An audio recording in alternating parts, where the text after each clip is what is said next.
The Octonauts, the Sea of Shade. It was a quiet afternoon under the deep green sea when Captain Barnacles was writing in his log. Professor Inkling was enjoying afternoon tea. Dr. Shellington was polishing his clam collection. Peso Penguin was practicing the piano. Tunip the Vegemole was baking a cake. Quasi Kitten was chewing some wool. Dashi Dog was playing basketball. Tweak Bunny was... Where was Tweak? The Octonauts rushed down to the Octopod headquarters and found Tweak in a panic. Something awful has happened. I was napping under my favorite tree when the cool shade disappeared. The crew looked around. Outside, inside, upside and downside. Shadows everywhere were indeed missing.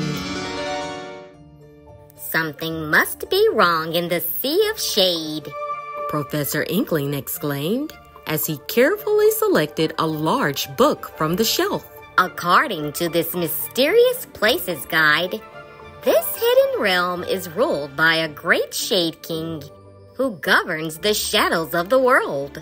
Octonauts, you must talk to the king and discover what is causing this disturbance. But how will we find him? Quasi Kitten meowed gruffly. A very interesting question, Professor Inkling muttered. Using cartographic bathymetry to calculate the compassorific coordinates contained on this superannuated substrate should yield the location. The befuddled Octonauts stared at Professor Inkling. Follow this old map. Prepare to launch! Dashi called over the speakers. The Octonauts packed their supplies for the long journey ahead. Tunip made the crew a fresh batch of barnacle biscuits to eat along the way. They cautiously dived down the ocean's darkest rift, waving to friendly fronds and slipping past sleeping sharks until they reached the entrance to the old fangled caves. Inside the caverns, the Octonauts were confused for days. Which side was up and which side was down? Eventually, a friendly stalactite pointed the way out. After their rocky experience, the Octonauts surfaced into a world of gray. Is this the Sea of Shade?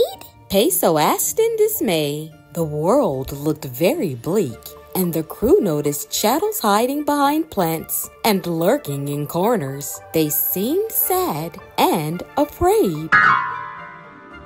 This place needs some cheering up, Barnacles declared as he pulled out his accordion and began playing a happy shanty.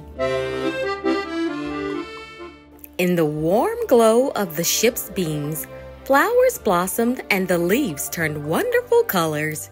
Curious shadows slowly came out to watch. The lights and music reminded the shades of the outside world where there were lots of things to see and do.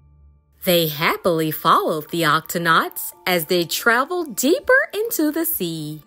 Finally, the Octonauts came upon a vast thicket of black, thorny branches that twined and tangled in all directions. The Shade King lives on the other side of these Bramblywoods, but there's no way our ship can pass through.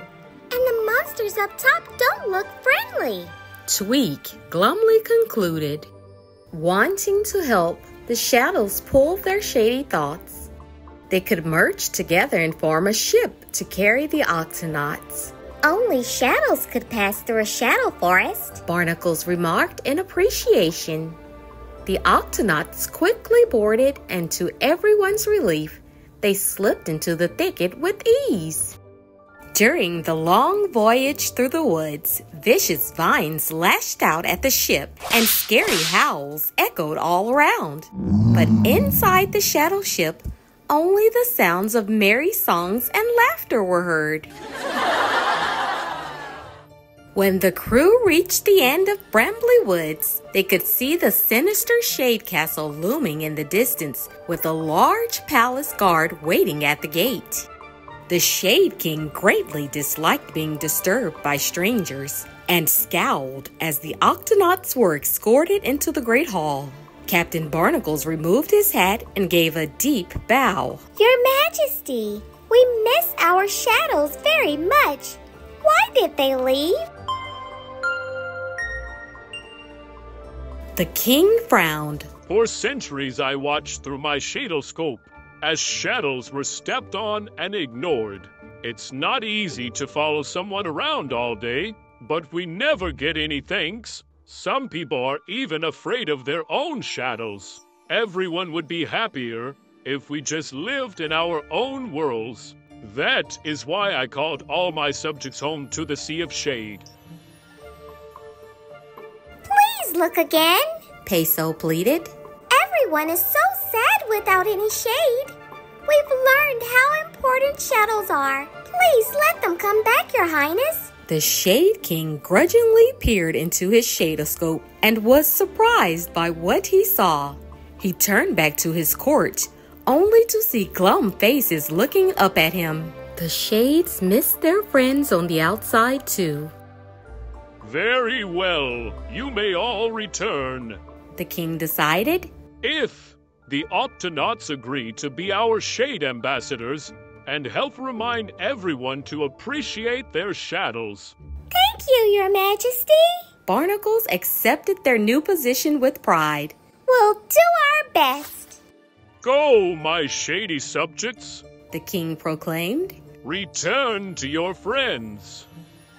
That night, everyone enjoyed a big party to celebrate the first ever Shadow Appreciation Day. The end. Thanks for watching VI Kids.